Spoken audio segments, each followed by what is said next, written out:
1. Hey, you guys, welcome to another thrilling edition of the Scottish Liberty Podcast, number 150 already. Oh my God, 150. With our most recurring guest, as I'm told, Keith Preston, all the way from America. Keith from attackthesystem.com. Are you still attacking the system, Keith? Yeah, I'm doing it while we're all under medical martial law right now. So yeah, it's still rolling. How Okay, do you attack the stuff. system under the cloud of martial law? Yeah, medical martial law. What's interesting about this is I don't know if you guys are familiar with Thomas Szasz's concept of the therapeutic state. Have you ever delved into the work of Dr. Thomas Szasz? I know, being libertarians, I'm sure you'd find him very, very interesting because Dr. Thomas Szasz, he was a psychiatrist who was a maverick psychiatrist, and and he's deceased now, but back in the 1960s and 70s, he wrote quite a few, and more recently than that, he wrote quite a few books where he really tore apart the mental health professions. He was very critical of the mental health professions as well as the medical establishment. But what he argued was that modern states are becoming what he called therapeutic states. Like, he compared it to theocracy. He said that in the medieval world, you had theocratic states where if they wanted to keep you from saying what they didn't want you to say, they would simply say you were a heretic and burn you at the stake or something like that, or you were an enemy of God or something like that. But he said now in our modern secular democracies, they've switched from theocracy to therapeutism, where someone who is an enemy of the state is simply declared to be medically unfit or psychologically unfit. One of the things he had in mind was the old Soviet model, where in the Soviet Union, if somebody was a political dissident, they would say, well, this person is clearly mentally ill, no problem, we'll fix them, we'll put them in a psychiatric prison and drug them with Haldol and psychotropics. But Szasz said in the Western world there was a milder version of that as well, where you would frequently see people who have unfavorable views simply being labeled as mentally ill or sick, and how medicine and psychiatry were being used as a method of social control, where because you can actually incarcerate people that are considered mentally unsound, but who gets to decide who is mentally unsound? For instance, at the end of World War II, they declared Ezra Pound to be crazy, simply because he was a fascist by political affiliation, and they incarcerated him in a psychiatric hospital for I think 12 years or something like that. Michel Foucault actually did some interesting work on this too, where he talked about the use of medicine and as a means of political control, and we see that going on right now. Right now today we're living through medical martial law. It's all for our own good. It's all for our own good. Of course. Yeah. And just as the old saying goes, just because you're paranoid doesn't mean they're not after you. Right. Yeah. Just because you're completely mental doesn't mean that the state isn't an abomination and a blight and a parasite upon the productive centers of society. So I'm happily mental and happily an anarchist. Well, go ahead, Tom. It interests me that concept of the state, making dissidents, turning them into sort of medical cases, because then instead of finding you guilty of some particular thought crime or state crime and then sentencing you, when it's a mental illness, why wouldn't this guy love this utopian state we've got? He's clearly mental ill. When it's a mental illness, you remain in that state until they decide that you're cured.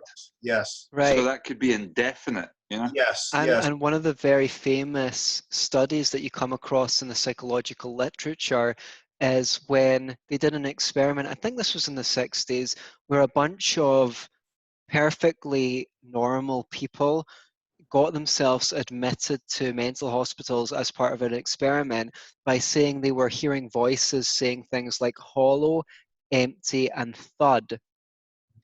And they just went about their normal business once admitted, and the average number of days before any of them got released was 47 days. I think one of them was in there for about 163 days. And the psychiatrists in the mental hospitals were interpreting completely normal things that they did as symptomatic of their mental illness. For example, they would come to lunch early because they were bored. So they'd say, oh, this is obviously a case of them being orally fixated, you know, out of Freud or something like that. They would just interpret their behaviors as signs of their illness. And that study was obviously very shocking to a lot of people, but I fear that not much has changed in psychiatry since then.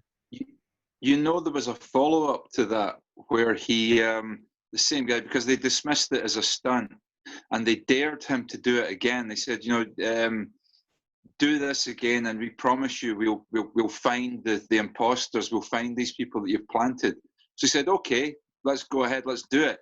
So about a couple of months later, they paraded these people in front of the cameras that they said were, you know, the 12, you know, infiltrators, and the guy went, I didn't send anybody, you know. Like, yeah, so it was, yeah, that was quite a famous one. Yeah. So well, yeah, if you look at the history of medicine and psychiatry and those kinds of disciplines, you see that there's been just as much as a abuse of those disciplines as there have of anything else, politics, yeah. religion, you know, any of these other institutions, which often gets lost. You know, it's there. I know I've known some anarchists in the past that would refer to the medical industry as the white coat priesthood, because you know it's like they're considered these revered experts that you know that we're supposed to heed their wisdom, and then they have powers that other people don't have. You know, they can decide who gets what drugs and who gets what kind of medical treatment and that kind of stuff. But you can also see a lot of perniciousness in that. You know, like I've always been interested in the example of people like Dr. Walter Freeman, the lobotomist. You know, he would lobotomize 4-year-old children by sticking an ice pick under their eye socket and severing their frontal temporal lobe. You can find documentaries about him online, Dr. Walter Freeman. He was sort of the godfather of lobotomies. Or the way that they thought that being gay was something that they could use electric shock therapy to cure you of. Right. Yeah. So they would show you pornography and hook you up to a battery and electric shock you. You know, so if you're yeah, absolutely. And even now, you know, I obviously work in mental health, and I'm very skeptical of psychiatry. And one of the reasons why is none of these conditions are anything that you can point to in the brain. There's not something that you could say, right, here's the physical symptoms of schizophrenia. When you look at the DSM, they're basically arrived at by consensus. So a bunch of psychiatrists get together and say, well, if someone has 6 out of these 12 symptoms, then they're bipolar, or they're schizophrenic, or they've got BPD, and so and what have you. And the interesting thing is, you could have 2 people with the opposite half of the symptoms. One has 1 6, one has the other 6, let's say, and they're both called schizophrenic, even though the mental illness that they have is completely different. They've got completely different symptoms. So it's very arbitrary. And for some people, in some cases, having a label is a little bit helpful, because they can go, all right, well, this is what I'm dealing with, so this is how I need to mitigate for it. And I can appreciate that. But for the main part, we're taught to believe in this as though it's scientific, as though it's empirical, and it's as empirical as any other science. When, of course, it is. I'm very sorry to say the psychiatric field has a lot to answer for. I've had so many people come to me and say, you know, for therapy, and if anyone was treated badly by a professional in the mental health field, it's almost always a psychiatrist that fucked them up. I had one case where a woman, this was quite a long time ago, but nonetheless, she went and told a psychiatrist that her partner was, you know, physically violent with her, and he picked up the phone and phoned up her partner there in front of him to check out her story. It's like, it was in the 90s, but it's like, you couldn't make this shit up. You know, it's like, it's so horrific. I've had other bad stories as well, but I don't want to hog the mic. So, Yeah. but what I mean, the only thing I mean to say is they're afforded this status on their, oh, they're a doctor and they've got the right to write prescriptions and things like that, when they're not even trained as counselors. So they often zero bedside manner whatsoever. I wouldn't want to send anyone into their hands personally. Well, if you're No. interested in But these topics, you've got to check out Thomas Szasz, because he wrote dozens of books where he described exactly what you're talking about. He talked about how his most famous book came out in 1961. It's called The Myth of Mental Illness. Right. And he argued exactly what you're saying. He said that mental illnesses are not the same thing as diseases like cancer, because they're not organic.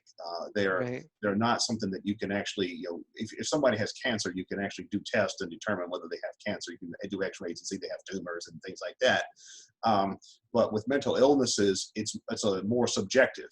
You know, the person is thinking in a way that is, you know, seemingly abnormal, or at least not like most other people, or which is causing them problems or something like that. But that's not the same thing as an organic disease, like say syphilis or cancer or whatever. Yeah. And of course, and as far as the power of psychiatrists and mental health professionals, he talks about that as well. He talks about how, you know, they would come up with all these weird diagnoses for things that just based on arbitrary standards, and use toxic medications as a supposed treatment and things like that. Yeah, and of course, one of his contemporaries is famous Scottish psychologist R.D. Laing. Also part of the anti-psychiatry movement. But yeah, I mean, the number of people who go into mental institutions and are given drugs, they are sometimes for taking drugs. Sometimes they took drugs recreationally and did something stupid, and then they get put in a mental hospital and given more drugs, and they come out worse than they go in. Well, another example is the way they treat heroin addiction with methadone. So they just give them one opiate to substitute for another opiate. Yeah. I think, in fairness, is worth mentioning, R.D. Laing, you know, was fairly off the mark as well with some of the stuff he was doing. I think the point is, it's not just psychiatry. We're in a stage where, you know, Keith's right. It's the white coat priesthood, and, you know, in the medical profession, you know, the ordinary GPs are the same. We had the situation. I don't know if you're aware of this, Keith, but Antony will remember. It was maybe 2 or 3 years ago. We had a kid in the hospital here in the UK who the doctors had written off and had said, you know, he had leukemia or some cancer-related disease. And the parents wanted to take the kid out of the hospital and take it to the Czech Republic for some groundbreaking new treatment that was available there. And the doctors would not allow them to take their own kid out of the hospital. They'd ruled that this was unsafe, and they were not allowed to do it. And the state weighed in, the courts and the state weighed in, backed them up. They basically cordoned off the hospital with uniformed policemen so that the people couldn't get their kid out of the hospital. Eventually, they got their kid out, but they were charged with kidnapping their own child. Wow. And there was a hunt, you know, like a nationwide hunt looking for these people. But they managed to get the kid out. They took him to Czech Republic. And lo and behold, the treatment that the Czechs gave the kid actually worked. Even after it had been dismissed, they wouldn't even allow these people to try it. And that's, you know, that's the medical profession going way beyond their bounds. And I quit at the time, you know, because people were saying, well, you know, these people, they went against the advice of their doctor. Well, that's like saying you went against the advice of your hairdresser, right? You know, or went against the advice of your tailor. You know, okay, it can turn out somewhat more serious, but at the end of the day, these health professionals are only advisors. Or at least they should be. They're not God Almighty, and that kind of segs quite nicely into the situation we're in at the moment. With, you know, they get one group of health professionals on the one side, another group on the other, who are with the government, and it wildly fluctuates as to what they think is going to be the best form of treating this. Now, we all know what the problems are, and we all know what the problems are going to be. But I just wondered, Keith, if you have any examples, maybe from anarchist history or any communes, where they faced these kind of things, And did they have did any solutions transpire from those instances where, you know, you could treat this? I mean, how do anarchists treat this particular situation? You mean the current situation with the COVID-19? The COVID, yeah, and the lockdown, yeah. Well, historically, this kind of thing is not abnormal. Historically, there have always been epidemics of serious illnesses where people that have it have to be quarantined or whatever.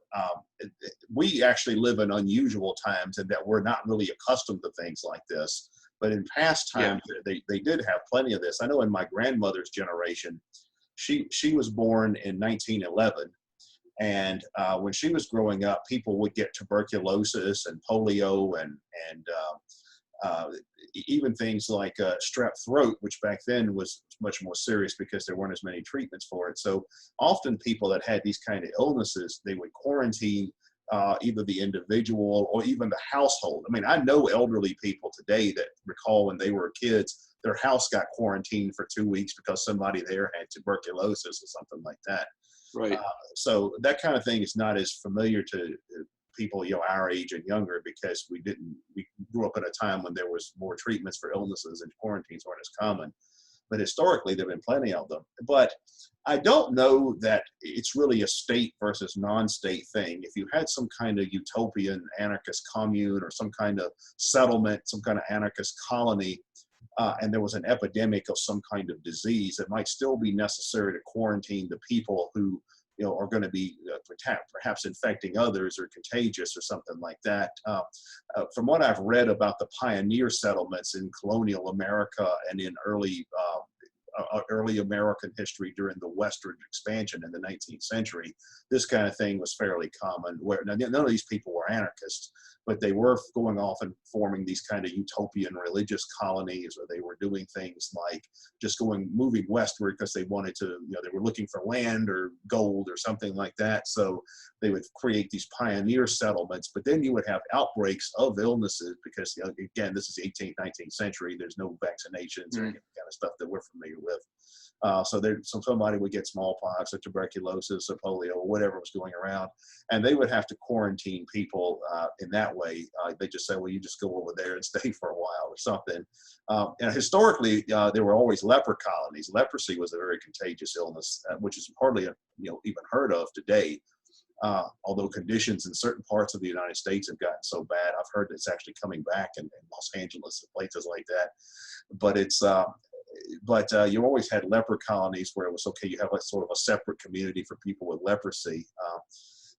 So I think that on a practical level, whether you have some sort of voluntary community or whether you had a state or whatever, if you have something where a disease is being spread contagiously, you're going to have some method of controlling that, whatever it would be. So I guess from an anarchist perspective, you would use freedom of association. Well, we're just not going to associate with people that have this kind of illness or whatever. Yeah, because quarantine is when you isolate people who are sick. Mm-hmm. What is the word for it when you isolate people who are well? You know, prison, slavery. Yeah. Right.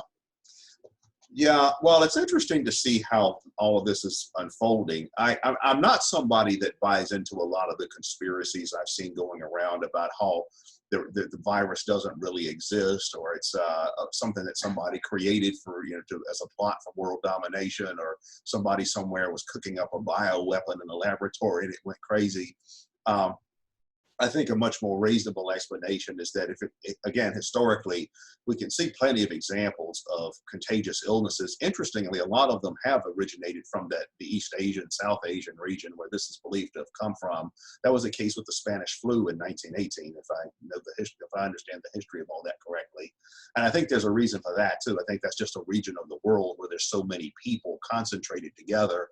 Population breeds contagious diseases, and plus there's a lot of poverty there. There's not a lot of preventative health care. A lot of the food preparation practices there are unsanitary, and I think that's why you see contagious diseases coming from that part of the world, like SARS and like coronavirus and all that.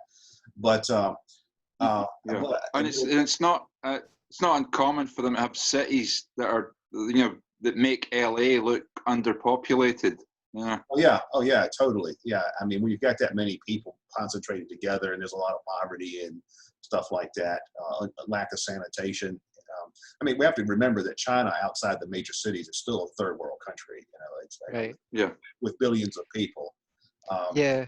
And the so I think that's, you know, a much more plausible explanation as far as the origins of the illness. But I do think some of the information we're getting is probably wrong. And I think when the final history of all this is written, we're going to see that a lot of not only mistakes were made, but also we just got lied to about a lot of things. Like I've been suspecting all along that a lot of people that have been diagnosed with COVID-19 either don't have COVID-19 or simply weren't tested.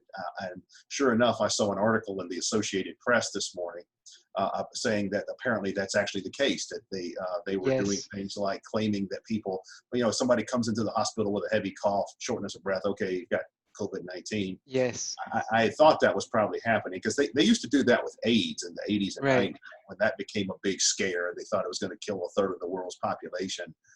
If someone, particularly in poor countries like in Africa, if somebody went into a clinic and they were underweight or, you know, had you know, the symptoms that were associated with what they call AIDS-defining diseases, they're like, yeah, you've got AIDS, whether they had an HIV test or not. And I suspect that's happening now with coronavirus. You know, they're saying, okay, well, it looks like you don't have coronavirus. And I'm wondering if there's only one virus. I'm wondering if there are not multiple illnesses going around, some worse than others, and, you know, perhaps resemble each other, because, you know, the symptoms of coronavirus and the flu and the cold, you know, and allergies, you know, all of those, the symptoms of all of those overlap with each other. And then they're saying, well, coronavirus, 80% of the people who get it, you know, it's no big deal. It's just like a regular illness. But then like something like statistically 1 in 50 people it kills. Right. You know, probably a more plausible explanation is that there's just multiple illnesses going around. I can't prove that. Yeah. It's, I'm wondering about that. Well, I've got two. Well, yeah, I mean, go on. So I was just going to say, well, you know, I saw an article saying that very thing. You know, where have all the heart attacks gone? Where have all where's all the pneumonia gone? It's just dropped out because they're just diagnosing people with COVID. Because I guess they just either don't have time or can't be bothered to do a proper diagnosis. And they don't want to waste testing kits. So I guess I got 2 points. The first one is briefly, although you say, you know, you don't believe in the conspiracies and things like that, government has at least 2 incentives to take the action it's taking. One is if they're risk averse, so they'll get blamed if there's a shitstorm and things get worse than they are. But also, it's like kind of like 9/11, where it's an excuse for them to consolidate and their control over people. I mean, but I think, as you said, there's people that the charts show that there's been like almost no deaths from other respiratory diseases this year. Right. So we're to believe that the other respiratory diseases have just like completely disappeared, or maybe anyone with any respiratory disease is getting diagnosed as having COVID-19. And we also hear that anyone who dies with the virus is being counted as having died of the virus in hospitals. You know, to exaggerate, you know, you fall down the stairs but you happen to have COVID-19 and you die, well, then you died of COVID-19, not falling down the stairs. But what I guess I want to ask both of you for your take on is even supposing we accept that it is true, and it's way blown out of proportion, this is just completely hysteria, even the virus itself, like way more people have had it than we know, therefore the death count for people who have it is much lower than they're saying it is. That doesn't really get to the principle, which is, supposing it was much more dangerous than it is, would the government be justified in locking people down to protect them from other people? You know, is that third party self-defense? Is the government, supposing it was like deadly, like Ebola, but it incubated in your body for 3 or 4 weeks, so it could easily be spread without people knowing, then what is the anarchist take on the lockdown? Supposing it is all it's cracked up to be, or more serious than it's cracked up to be. Yeah, well, that's an interesting question. It's like the question of if you live in a territory that's actually invaded by external invaders, is military conscription justifiable under a circumstance like that? You know, like David Friedman, if you've ever read his Machinery of Freedom book, he talks about that. Like under what circumstances would something like that be justifiable? I tend to think that no, in the situation that we currently have, I can't really say that the lockdown that's happened all over the world with varying degrees of extremes is something that the state is necessarily justified in doing. Now, I think people are justified in modifying their own behavior perhaps to avoid catching a contagious illness. I would say that other forms of association would be justified in, like let's say for example, the grocery store were to say, okay, we want all customers to stand 6 feet apart while they're in the checkout line, something like that. Okay, yeah, I wouldn't have a problem with that. But some of the stuff that I've seen going on where they're saying, like some countries now, you can't even go outside your house. You're like some of the European countries. I've been talking to people I know that live in some of the European countries, and they say basically you can essentially get arrested or fined just for going outside. I mean, here in the States, we call that house arrest. That's what they do when they put you under house arrest. You have an ankle bracelet. Yeah. You can't go outside, or they take you directly to jail. So basically, many parts of the world, in some parts of the United States, they've essentially put the entire population under house arrest. It's basically what in psychiatry is called involuntary civil commitment. Wow. I'd be very hard pressed to say the state should have that kind of power under any circumstances. And some places, like I know in Michigan, we have this governor, Gretchen Whitmer, who's said that people can't buy garden tools from a retail store or something like that because it's not an essential product or something like. So she's basically trying to impose wartime rations, where a war communism or something like Lenin during the Russian Civil War.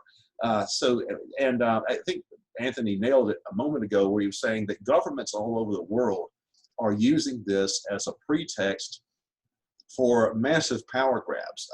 We're seeing that here in the States in a big way. We're seeing the stimulus bill going on now in Congress that went through Congress. It's basically just a ruling class looting spree. I mean, if you look at what's in it, yeah, there's some stuff to help normal people that are out of work and stuff like that, but mostly it's just massive corporate welfare. It's just like what happened in 2008 when we had the recession. They did the same thing. And this is that multiple times over. It's like 4 times what that was in terms of the amounts of money involved. I mean, I see governments all over the world using this as a pretext for consolidating their own position. I see a lot of massive overreach that's beyond what could be considered reasonable when you, as far as a medical quarantine. I also see power elites of different types going on a looting spree, basically looting the public treasury in various ways. I also see countries using this as an excuse for belligerence. I've seen the United States ramp up its hostilities towards some other nations like Iran and Venezuela and some others during this crisis. And I would imagine some other states are probably doing the same thing. I haven't followed that as closely. From what I see going on in China, it looks like they're going back to the almost like the Maoist level of totalitarianism or something like that. They're walling up entire cities under medical quarantine and things of that nature. I've heard of situations where they're quarantining entire families together and stuff like that behind walls, where they've actually built up walls around homes and things like that in China. So yeah, they've welded them in. Yeah. So I mean, this is governments everywhere are trying to create a full-blown police state. What I think is most interesting though is that the countries that have been the most successful in controlling the epidemic are not necessarily the countries that have gone to these kinds of extremes. An example is some of the East Asian countries like South Korea, Taiwan, Singapore, some of those places, what they have done, it varies from country to country, but what they've done is they haven't just shut down the entire society. What they've done is they've been more selective and more targeted. They've said, okay, well, people who have the illness are quarantined, and we trace their contacts and see who they've been exposed to, and see if those people are sick. And they've also encouraged people to wear surgical masks in those places, which I think has probably been helpful as far as preventing the spread of illnesses generally. But that's also something that's common in Asian culture. Like where I live, a lot of times when it's allergy season out, I see a lot of Asian people wearing masks. They just wear a mask if there's going to be something in the atmosphere that can cause a respiratory problem, probably because in China and places like that, they have some terrible problems with pollution that enters into it, I'm sure.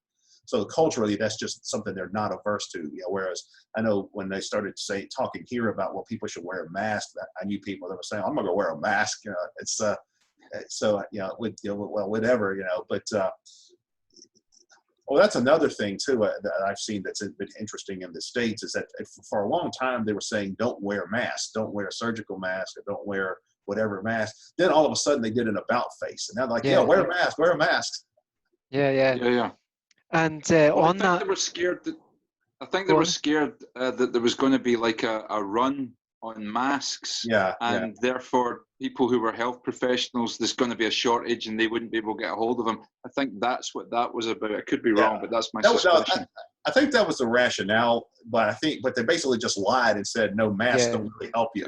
It's like, I mean, a more rational approach would have been, okay, let the physicians and health professionals have the surgical mask, but you lay people, wear bandanas or something like banditos or whatever. Right, and it seems like the mask's more effective from stopping people getting the virus from you than from stopping you from getting the virus. On that point that you said about the elites taking advantage of it, I got sent an article. If you want to know why progressives go crazy about inequality and millionaires and think that they're shafting everyone, it's because of stuff like this. Well, at least it gives fuel to their fire. According to the Independent, millionaires receive 1.7 million in coronavirus relief, as most taxpayers get $1,200 checks. Mm-hmm. So you've got all these things where they're using this crisis to. Everything's an excuse for rent seekers to rent seek. You know how they have that expression in hip hop culture, haters gonna hate. Well, it's rent seekers going to seek rent. Tom, do you have a perspective on supposing this crisis was as heinous or worse as some people think is or could be? What do you think? What's your perspective on what would be a response to that? It's a difficult one, but I think in the long run, it's like we discussed with Dominic Frisby last week. If we're living in Ancapistan, or perfect sort of anarchist system, I think systems within that group would sort it out itself. If everybody's got private property and they can decide you're not coming on my property, hippity hoppity. Private institutions, and you're going to have, let's say there's 20 different regions, and they're all within a what would normally be one single nation state, and they're all operating independently, and they've all got their own system of doing things. They're going to quite rapidly discover what's the best and quickest and most effective way of dealing with the thing. So I don't think. Government is rarely, if ever, the solution. I'm extremely disturbed by the way things are going with the lockdown. It's very easy, as I've said before, to put on these restrictions. It's not so easy taking them back off again.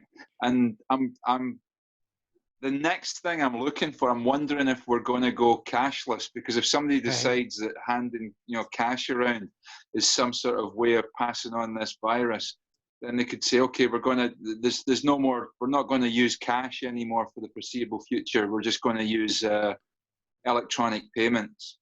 And most people would say, well, I'll do that anyway. But people don't seem to realize is when you go cashless, completely cashless, it's game over in terms of personal privacy. You have no other way of conducting business than electronically. Then the government knows every single thing that you're doing.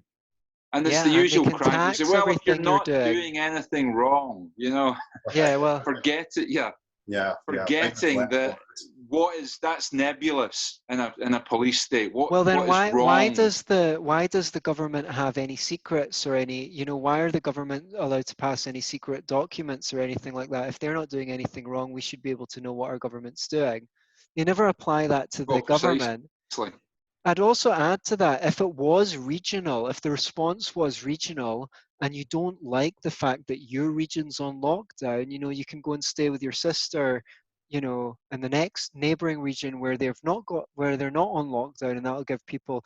It's not exactly the same as if you don't like it, you should move to Somalia, but. Well, we've actually had some experience with that here in the States because we've got 50 states. It's a big country and we've got 50 states, but different states have actually responded to this differently.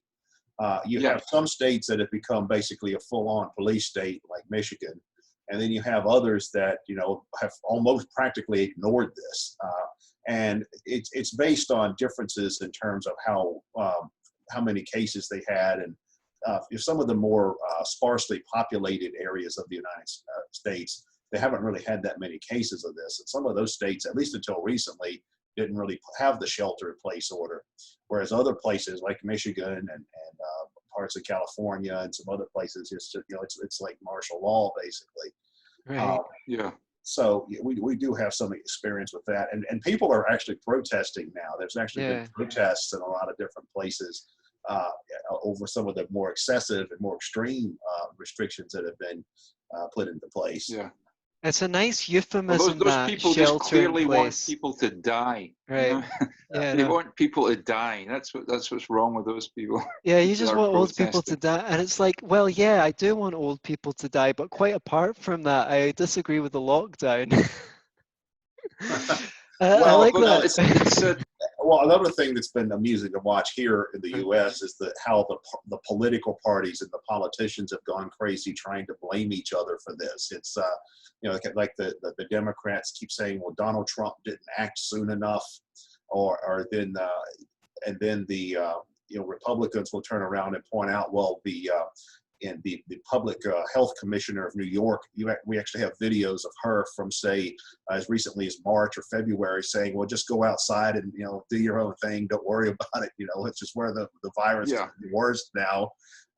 And then Dr. Fauci, Dr. Antony Fauci, he's become this national celebrity hero because he's he's the guy in the States that's the head of Trump's medical team that's watching over this or whatever. He's from the National Institutes of Health. But as recently as I think February, he was saying this wasn't going to be any big deal in the United States. There's video of him saying that. Well, one thing about Fauci, though, while I'm talking about him, is I remember him from the 80s going on television because he's been around for decades. And I remember him in the 80s going on television talking about how AIDS was going to be this massive epidemic and kill people all over the world. It was going to be like the bubonic plague and stuff like that. And so he was fueling the HIV AIDS hysteria back in the 80s, and now he's fueling the coronavirus hysteria. I remember he used to say that, well, AIDS wasn't really a lifestyle disease. You couldn't really prevent it, through lifestyle issues and things like that. I mean, well, yeah, you can. I mean, just don't shoot dope and stuff like that. It's like don't have unprotected sex. I mean, it's so. And since then, HIV and AIDS in the developed world, at least, has largely been confined to higher risk groups. It never really did spread out into the general public like they used to say it was going to. I mean, I think with AIDS, as I recall, when that scare happened, they were keen to make, because for whatever reason, they assumed that people weren't going to. They would say, "Oh, it's just faggots that are dying." Oh, that's okay. There was a lot of that going on. Sure. So they tried to ramp it up when it came to heterosexuals, saying, "Look, no, this affects heterosexuals as well." And Right. then that way we'll get funding. That way we'll take it seriously. I can kind of understand that, but Yeah. but Well, mainly it plus, was drug users and homosexuals who were prone to it. yeah, and also back then people were saying you could get AIDS from toilet seats, and you could get it from blood and uncooked meat and stuff like that. There was a lot of crazy things they were saying back Yeah, there was even rumors that you could, if you had tuberculosis and you had AIDS, you could cough up the virus into the Right. air, and it would be Right. airborne for Oh, X amount of Jesus. hours. Yeah, there Yeah. was all that going on. I think I even subscribed to that one for a while. Right. Well, I mean, one of the things that bothers me is there's no even hint in the media of a genuine cost-benefit analysis of all this. I mean, we have here a piece on a website called The Off Guardian that says the avoidable deaths due to lockdown, it estimates them at 2.25 million. That's 2.25 million. And to be honest, we don't really know how this lockdown is going on. I mean, I just jumped in an Uber, and it's ruining these people. It's ruining business owners, um, people who've saved. Lord knows who it's going to ruin, people losing their Yeah. jobs. And there's no even discussion of, how does this balance up in the mainstream media? Yeah. It's just, No, oh no, we've got you're to absorb. attacked immediately if you Yeah, do that. you've got to absorb. You're attacked vociferously. And Yeah, I it's think crazy. that, yeah, it is crazy. And as you know, Antony, as you're fond of saying, our friend Bastia, there is what is seen and there is what is unseen. And it's easy to go, oh, even if it were true that, that it was beneficial, the lockdown, in terms of not spreading the virus. There's all sorts of other factors. It's, the lockdown in of itself may be extremely bad for some people's health. There are people who are living in situations maybe where they're in domestic violence situations. There are people who just maybe don't like being alone. That loneliness in of itself can be a killer. There are all sorts of secondary and tertiary situations that can develop just from the lockdown itself. And it's almost impossible to get some sort of intelligent debate going on it because you're just shut down immediately. It's it'll be interesting to look at the GDP figures for countries at the end of the year during this year and see how much wealth was not created. Yeah, and it's another thing too is that I imagine it's really harmed people with other medical conditions because so much resources have been devoted to COVID-19, to either treatment or prevention or whatever. I've read about how they're delaying surgeries for people, they're delaying cancer treatments, all kinds of things. So in many ways, the medical industry has come to a halt as well because all the emphasis is on this. It's and what you were saying about the mental health too. It's like whenever there's economic deterioration, there's always an increase in suicides and drug addiction and overdoses and alcoholism, all those kinds of things. So we're likely to see an increase in all that. There's you were mentioning the domestic violence and all that kind of stuff while people are under lockdown.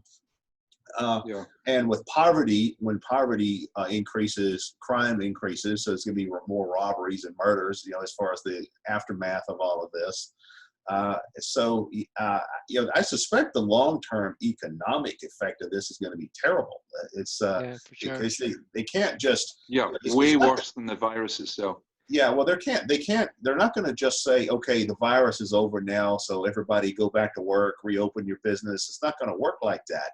I mean, you've already got people now that are behind on their rents and mortgages and payments of all, debts and liabilities of all kinds. You got businesses that aren't going to be able to reopen. You got people that are going to be out of work because whatever business they they worked for went under while this was going on. And then that's going to have a ripple effect throughout the entire economy. I mean, it's probably going to destroy the restaurants and bars and entertainment related businesses and retail and all that kind of stuff. I mean, it's going to have a long-term devastating effect. In addition to people that aren't making payments on cars and aren't paying utility bills. Like here in the States, a lot of places they're putting a hold on some of that, where they're saying, okay, well, they can't turn off your utilities for 60 days while this is going on, or they can't evict you for 2 months or something like that. But all that debt is still accumulating. They're not just saying, well, you don't have to pay. They're saying that okay, when this is over, then you can pay. So all these people, all these unemployed people, all these people who haven't worked for months, that the jobs they had don't exist anymore because that business went under while this was going on. So all these folks are now faced with owing, 3 months or whatever, or 6 months or whatever it's going to be of back rent and back utility bills and back car payments. So then they're all going to file for bankruptcy. So yeah, it's going to have a really negative economic effect. It's the strange thing about that is, how do you then wean people off of that addiction? Because you're staying at home, some people are getting 2/3 of what they would normally earn, and that's pretty good. I mean, because you may even be just earning as much money because you don't have to travel to work. You don't have to spend money on that. You don't have to spend money on someone taking care of your kids while you go to work. So it might even out. You go, well, even though I'm only earning 2/3 of what I would do going to work, I'm not going to work. So I'm just enjoying, sitting in the house, and I'm getting 2/3 of my wages. How do you then take that away from people again? It's like giving people crack cocaine for 3 months and then saying, okay, now we're going to take the crack cocaine off you. It's like, it doesn't quite work like that. Well, I think another thing, though, is I think when they start reopening the economy, a lot of people are going to be afraid to go back to work because, we've heard this virus thing hyped to the nth degree, where if you step outside your house, you're going to get the virus and die. So people aren't going to want to go back to work. They're going to think it's not safe. They're going to think, well, no, I can't take the train to work or the subway, or I'm not going to go to, if I work in a store, I'm not going to go back to work in a store and have people coming in and, handling their money and stuff like that. So it's, a lot of people are going to be afraid to go back to work. It's, this climate of fear. Well, we were told that, especially especially in an election. I mean, like, you've got an election coming up. Trump doesn't want to lose that one. How do you tell all the people that you're giving bailouts to that the money's, you're going to cut off the money and then get elected? So I can see them extending these bailouts until after the election's over, whenever that is, at least. Well, another thing that's been interesting while we're on that topic is, since this has happened here in the States, the Republicans, who were supposedly the right-wing party, they've actually moved to the left of the Democrats on a lot of these kinds of things. You've seen a lot of Republicans now come out for things like the universal basic income and extending all these kinds of things. Whereas I know someone who wrote a great book about that. But meanwhile, it's these neoliberal types that run the Democratic Party. Now they've repositioned themselves as the conservative party. It's on some of this stuff. It's there's a lot of different dynamics that go into it. Some of the Republicans represent really poor regions of the United States that are socially very conservative. They're very religious, and they're against abortion, and they're against gay marriage and things like that. But they're also really poor, so they're hit. This is hitting them hard, economically. So they're taking this kind of a more populist approach to the economic questions. Well, we were told that the point of the lockdown is to flatten the curve, and that it's not going to reduce the number of overall deaths, but it's going to stop the hospitals from getting overwhelmed. And, picking up on something you were saying before with people who've got other conditions that can't be treated, because of those regulations that say, oh, you can't, non-necessary treatments are not allowed. some of the hospitals have got beds that they can't fill because they're not treating people for other things. So the real guidance of when the lockdown should be loosened off, if you accept the official line, should be linked to hospital capacity and things like that. And I think it's interesting because the CDC, for what they're worth, put out a report recently saying that the likely death toll is going to be, in inverted commas, much, much, much less than originally thought. Now that's interesting, an official document using the word much 3 times. And it's like, well, thanks very much. You could have fucking told us that before you destroyed all our lives by putting us out of a job. Even thanks very much, much, much. Yeah. They were, last I heard, they were saying that the estimated death total was going to be, I think, 1/4 of what they initially thought it was, or something like that. Yeah, amazing. So anything else to add before we start to wrap up? Because we'll be going on an hour before long. Yeah. Well, what I think is interesting is just how much information we've been given that's probably going to turn out to be wrong.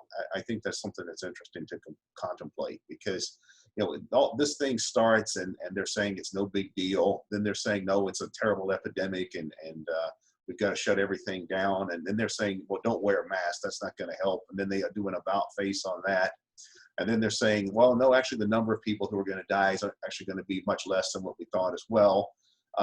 So who knows what the final history of this is going to be. I suspect that when the final history of this is written, it's going to be, we're going to see that either a lot of people really screwed up or a lot of people just flat out lied about a lot of things.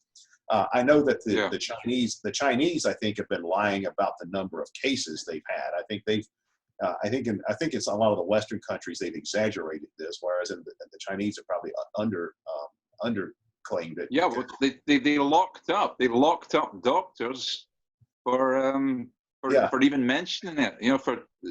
They locked them up. That's incredible. And because it's interesting to me to see people in the West playing down China's responsibility in this. We'll go after the orange man because he's bad. We'll go after Boris Johnson because he's bad. But don't say anything against China for welding people in their houses or locking up doctors. For months ago, alerting the Chinese authorities to this, but just simply because this will make us look bad if we let this get out. It's extraordinary. And it's quite an interesting case study that illustrates the difference in incentive between a dictatorship and a democracy, right? When you've got a dictatorship, if you're the monarch or whatever it is, if things go badly, then it reflects badly on you. So you want to massage the figures and make them look good, so that no one says, oh, this dictator is doing a terrible job, we should depose him from his throne. So you want to hush everything up.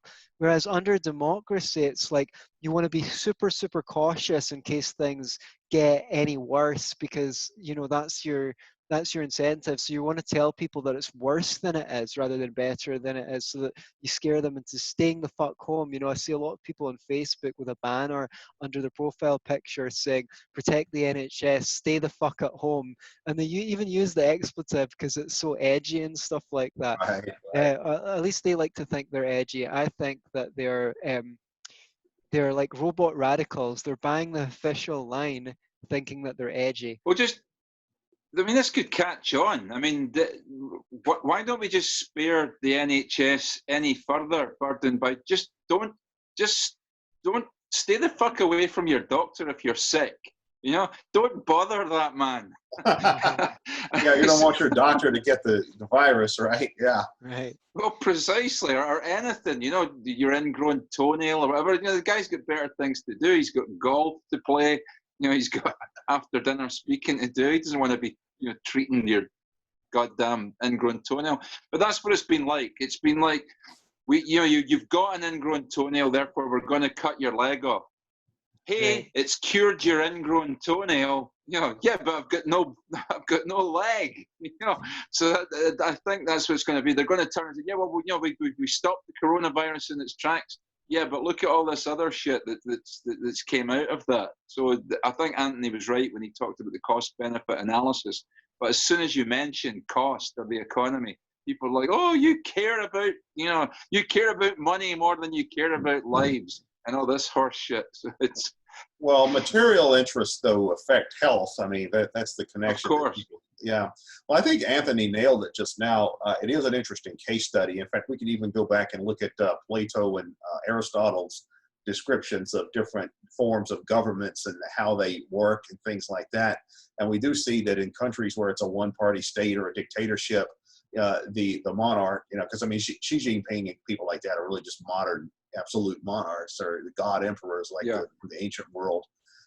They have this incentive to make everything look like it's perfect. They have to create this illusion that there's no problems. In fact, North Korea, I mean, how many cases of COVID-19 have we heard coming out of North Korea? It's they're probably, I haven't followed them, but I imagine they're probably claiming they don't have any. And maybe they don't because everyone really is under lockdown. It's possible, not the, yeah. But then with the democracy, where it's like Plato said, democracy invites the rule of the demagogue who inflames the passions of the masses. That's exactly what we see going on now. We see these politicians that are not health experts in any way. And we see them inflaming the public, saying, "Oh, if you go outside, you're going to get a deadly disease." And people, of course, are buying that because so. But they're technocrats, they think they know better than everyone else because they've got an above average IQ and they got a decent postgraduate degree. So they think that they're well positioned to know the truth about everything and command the rest of us rubes around. They want to do our thinking for us because they're more intelligent than we are. That's why they go into office. And they're not even letting dissenting points of view in the medical field be heard either. No. I mean, like here in the States, the people that Trump is listening to or just happen to be the people who are around him, the ones that just happen to hold high-ranking positions in the National Institutes of Health and things like that. But those aren't the only points of view. I mean, there's other points of view that dissent from a lot of that. Yeah. Right. Antony? That's me. Do you have anything to add, Tom? I was only going to ask one thing of Keith before we wind up, and it's not COVID related, or it could be. I mean, I wondered if he'd heard anything about the anarchist commune in Rojava, because the last information I got was that Turkey had invaded them or something like that, or Turkey had at least invaded some part of the Rojava area. But it's just an area we don't get to hear much about. And I just wondered if you knew anything about that, Keith. I haven't followed that closely in recent times. I'm not sure what's happening there. The last that I did hear about that was more or less what you're saying, is that the Turks have launched a full-scale invasion of Syria now, is what it amounts to, or at least those particular regions, the Kurdish regions of Syria. And so I imagine that things are getting a bit rough for the Rojava, but I would have to go back and look into that some more and see what kind of information has been circulating. So I don't really know, but it's a great question. I really need to look into that, see what's going on. Yeah, it would be a great shame. I know there was a small protest here in the UK when the Turks did that, but it was under the radar. Nothing, was very little reportage in the press. In either in the TV media or in the written in the newspapers, nothing. But I managed to find something about it on the internet, and it's a great shame because it looked like they were making a great success of that commune. Yeah. I tend to lean towards the view that the Turks nowadays are the real bad guys in Central Asia, or they're going to be in the future. A lot of people say it's the Russians. I tend to think it's probably going to be the Turks. I see Erdogan as somebody that essentially wants to restore the Ottoman Empire. And it's a shame because Turkey obviously was one of the countries that was the most modernized and doing well economically compared to some of its neighbors in the past. Mm-hmm. Well, Keith Preston from attackthesystem.com, if you don't know, he is one of the world's premier academics of anarchism, historians of anarchism, clarifiers of thinking on anarchism of all strokes. And if you like Keith's appearance, you should definitely check out the previous 4 or 5 shows that we've done with him in our podcast feed. Thanks very much for joining us once more. All right.